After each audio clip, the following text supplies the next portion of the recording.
Welcome again to Vine Talks Podcast. I am Doug Page, pastor at Grapevine's First Baptist Church. I have a good group of staff with me today. We have Gayla Golden, who works with our Caring community. Yes. And we have Jonathan Cook, our associate pastor. And then we had the preacher of the moment yesterday. Gabriel Nunes spoke yesterday. And Gabe works with our Spanish-speaking ministry and also our missions. Great day yesterday. The spirit was fantastic. But tell us about the message that you shared yesterday for us. Yeah, we kind of walked through a little bit from what you preached the Sunday before, that was Acts 17, and then just walking towards the end of Paul's life and ministry, all towards the end of Acts, and then looking at 2 Timothy and what we believe that probably was the last letter that Paul sent. Mm-hmm. Right. And so how do we see this great missionary, right? That I think we all agree that Paul is the example of a missionary, church planner, pastor, all these things. How did he end his life and ministry well? You know, he wasn't bitter, he wasn't burned out, he didn't leave the faith. But he says in 2 Timothy, right, I have finished the task, I have finished the race, and I have kept the faith. So how can we do that? What can we learn from Paul? And as we live life, and it's November, we're all tired, we're all thinking about a million things. Right. But ministry-wise as well, it's a busy time of ministry with Christmas coming here in the Christmas capital of Texas. That's right. And we get all different pulls, and how do we stay focused on mission? And what can we learn from Paul on that? That's good. You mentioned three things specifically that I really enjoyed. Walk us just briefly. You don't have to preach the whole sermon, but you gave three hooks that are really foundational in any situation, right? I mean, how did Paul finish strong? How do we finish strong? But he had that foundation. So you talked about three things. So I'll let you. I mean, the first thing is what I call the encounter, right? Like Jonathan actually preached on Paul's conversion, that it's so dramatic. I mean, we all know about his testimony and how that transformed his life. He was someone who was like, I'm going to destroy this movement, this church. And now Jesus himself is like, why are you persecuting me? It's so personal there. But we see throughout the book of Acts and all Paul's letters how he never got over that moment and how Jesus encounters him over and over again, how that was something that he cultivated throughout his life. So we need that transformational encounter with Jesus, but we need to continue pursuing that abiding relationship all over again. Good. Yeah. And then obviously the calling. It was really clear that Paul knew what he was called to do. Yeah. And in the text that I read from Acts 26, that's what he tells King Agrippa. Pretty much at the end, he didn't know if that was the last time he could stand there before the king. He's like, I did what Jesus called me to do. I'm like, that's such a conviction, such strong in his heart. And then finally, the hope. We see that throughout Paul's life and message, that the resurrection of Jesus proved that he was the Messiah, the one that him as a Pharisee had been waiting his whole life, and his people had been waiting, but Jesus' resurrection now allows us to have the hope of our resurrection. One day, even though we experience death, we'll be with Christ. So these three things, the encounter, the calling, and the hope, pretty much, we see that from Acts all the way to 2 Timothy were the things that kept Paul going. Yeah. I was thinking about a few weeks ago, we talked about how when God spoke to Peter, he didn't give him all the details, but he told him what to do. Right. Cornelius, he said, I want you to do this, this, and this. Yeah. And I remember talking about that a few weeks ago, thinking, God, if you would just talk to me just like this. And so here we are this week. You talk about this encounter with God, and it's, why are you persecuting me? Whoa, do this. And I thought, man, if we could just have that happen in our lives. And then I think about, well, wait. He did tell us, go and make disciples. Right. Which is the gospel, which is all of our calling. And so last week, Gayla was with me in this group, and we actually talked about, when Paul was talking on Mars Hill and how we can engage in our community to do those things. But what we didn't talk about, I'd like to dig in just a little bit further, is one of the things you mentioned in the message is about how there are people who either leave the faith entirely or they deconstruct. And so what I really took from this is just this foundational stuff. How do we go back to these things? And you had mentioned some things here, and you guys may have some ideas as well, but I'd love to hear a little more about that. You talked about his appointment for us and those things. You mind walking us through that quickly? Yeah. Awesome application. I mean, I think I read a quote that says that we need to do a good job on telling the truest story of what it means to live the Christian life in a Christian community. Because I think sometimes a lot of people have this false idea of what it means to live as a church and in a church community. And Paul's life tells us, man, he struggled with Jews and Gentiles. And so I shared 4 things, that can be reminders for us whenever we're struggling with church hurt or whatever, disappointment, or even wrestling with God. Maybe we go through loss or grief or something. And so it was from another missionary that I was reading about, and he said that we need to be reminded that we are here by God's appointment. He has us where he wants us to be. It's his plan. It's his plan. He's sovereign. In his keeping. No one can take us away from his hand, from his presence, under his training. I think that's a key element for us, that we need to be reminded we are still his disciples. That's right. That we are to take up our cross and follow him. That's the training to make us more like Jesus for his time. So those 4 reminders, I think, for us, if we're struggling in all the storms of life, where we read, Acts 27, the shipwreck and all those things, we need to be reminded. Even in that moment, Paul was, where he was supposed to be, in God's keeping, under his training for his time. And that's true for our lives as well. That's right. Yeah, and I think there's not even a better picture than that than through Paul, right? I mean, that's what was amazing yesterday in the sermon to me, is I'm sitting there the whole time looking at it from a scale back, that now we know the entire life of what Paul lived, right? Saul causing all this persecution and then ultimately suffering for Christ. Right. And then he's able to drop a quote like, but I held the faith and I continued on this path and I continue doing this. And for me, so then I look back at my life and I'm like, oh man, my moments to where I feel, like I'm separated, I feel like I'm pulling back. What I'm going through isn't even comparable to Paul, right? What his sufferings were. And so I can look back at Paul and be like, man, he probably also had people in his life that were affirming him, that were, walking and helping. And I think that's one way that the Holy Spirit's able to also use, people around you is to help affirm in that calling.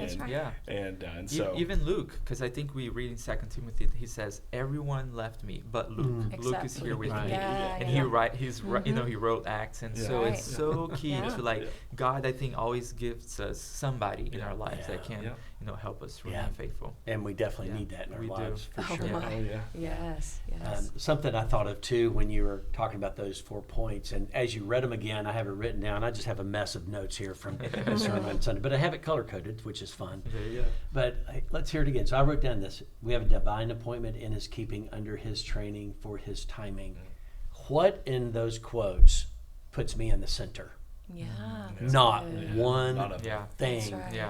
And I think that's really the point, is if we can get our eyes off of ourselves and get our eyes of, here's what I'm doing for God, or I am doing, and we should, and it's good to do those things, but it comes back to, this is his story, this is his plan. And as we go, as we go out on mission, wherever that may be, then we are to do it because he's the one who places us there. But even in that is when we're struggling. Because, we can focus on go make disciples, and we should.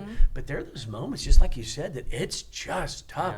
Life is tough. Kayla, I know you talk to so many people who are just struggling with things as you do your counseling and trying to keep people. Yes. How do you see these points working through that? One thought I had was, as we are struggling through things, what happens when we end up somewhere that we don't think that God has placed us? Wow. Like, we make decisions, and sometimes those decisions are not correct. But still, God is sovereign, and he uses even our wrong decisions for his glory. And so we have to, when you're headed in a wrong direction, what do? You stop. You change course. You find out. You're on the shipwreck or wherever it is, and you seek and see what God has got for you in that moment, because sometimes all of us end up where we don't. And I think oftentimes in that, you kind of restart where their sermons was. You gotta go start. back to encounter Jesus. Yes. Right? Yeah. Like, he's still there. He hasn't abandoned you. And Right. he hasn't left you. So you go Yeah. back to encountering Jesus. That's right. Yeah. Be reminded of your calling. Mm-hmm. And then continue to cling to that hope and continue. Yeah. I heard an illustration long ago, and I can't, it's been so long, and so somebody said it wasn't me, but just talked about the idea of if you were on a cruise. Have you guys been on a cruise? Yes. You go on a cruise? Yeah. Okay, so you go on a cruise, and you kind of do whatever. You go to off the ship for a while, you get back on, you go, you eat, and then go to bed, and the next morning you're somewhere else, right? You've gotten to that point. And it just talked about how our decisions fall within, if you look at that ship, is the captain is going to get us from here to here. But there's a lot of stuff that you can do on the way. And I found the last time I went on a cruise with the family, right in the center on whatever floor it was the casino. And it was like the only smoking area. I mean, but in order to get to the big theater, you had to walk through it. That's right. And so I said, the family, okay, hold your breath, here we go. And so, I mean, not judging anybody in the room. I'm just saying the smoke was so much. And so we're just like, hurry. And so we'd run through. Sometimes you go through areas and you go, oh, yuck. And you think I just have to hold my breath and get through it. But the reality is life can be that way sometimes. It's just, there are the challenges that we face. And again, going back to that foundation of who we are in Christ. And again, taking our focus off of ourselves, I think. That's where we get into so much trouble. We have to say, God, what about you? What is it about you? Who are you? And what do you say about me? So I know that's a lot. What else? Did you leave something on the table you thought, man, I would have loved to have taken, because you didn't even talk about the missionary journeys too much. No. I mean, we would have been so another much that we can 2 talk, months on that. Yes. My only it's just something that I wrestle with in the life of Paul, as you touched a little bit, is that several people gave him warnings about, don't go to Jerusalem. No, Here's what's going to happen to you. Right. Like, don't go there. Why are you going there? They're all crying. Like, there's a prophet that does something to him. Like, this is what's going to happen to you, and he's like, that's where I'm going. And at least in my life, I don't like suffering. I don't like pain. That's why I don't go to the gym a lot. I'm like, because I wish I could just go once a week and then, be strong. But I don't like discomfort. But Paul was someone that he knew that even through that, that's the way of Jesus. Whatever it is like, if we actually suffer, how many Christians around the world are suffering, for their faith, or if it's an inner struggle, against, temptations and sins, we're gonna go through that. But when you have that clarity that, I know who the captain is. That's right. That's right. Then you can move forward, and that's what I want for all of us. As family, as a church, and marriages, that we'll be able to, at the end, when we're all old, I said Liz and I will be like 80, 90, whatever, with all our grandkids, to say the same, that we still love the church, we still love Jesus, we're still on mission, and that we have kept the faith.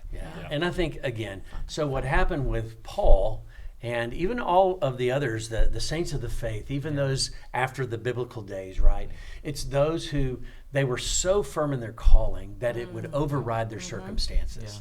It didn't matter. So, like he learned to be content, Paul says, and in Philippians. But he learned that because he thought, if I have a lot or a little, that's really not the point. I'm in Christ. I'm going to walk with Christ. And because of that, I know that I will get to where the captain wants me to go. So anyway, we have a minute or two left. Anything else we'd want to add, or you guys want to just comment on this great message we had? I think what I love is when you look at Saul, the whole beginning to end after his conversion is shortly after his conversion. He says, I'm the least of the saints. You see this state of absolute humility from the beginning of his mission. And then I feel like that's what all this is. This is once again just showing humility at the very end. Yes, he was fiery. He knew how to speak. He would speak against, but I felt like it always came from a heart of humility, as what you just said, because he knew who his captain was, right? That's right. Fought the good fight. Yeah, he did. And that really is the key, I think. Pride goes before the fall. We could go through all that dynamic. And the real leaders, the real difference makers in our world are those who are humble and those who serve. And I know that's so countercultural, especially here in the United States. But what a beautiful picture. And you painted it well. It was so foundational. Just those things, just a reminder. I'm not going through deconstruction. Things are pretty good right now. But you know what? It did well for my heart to go back and say, okay, God, and this is all about you. And I can just trust in your perfect timing, because sometimes it's off from my perspective, but I can trust you. So thank you so much for sharing that. Thank you guys. And I'm going to wrap this up for today. We could talk for a long time doing this, but thank you for being a part of the Vine Talks podcast. I finally got it right. And worship at 10:30 on Sunday mornings. Would love to have you. We're going to wrap up our study for the year. I'm going to go from Genesis to Revelation this Sunday at 10:30. Yep, good luck with that. Bring coffee. Bring coffee. We'll be here a while. And then we'll go through our Advent season, and it'll be fun. So thank you again for being a part, and we will be with you next time. Thank you.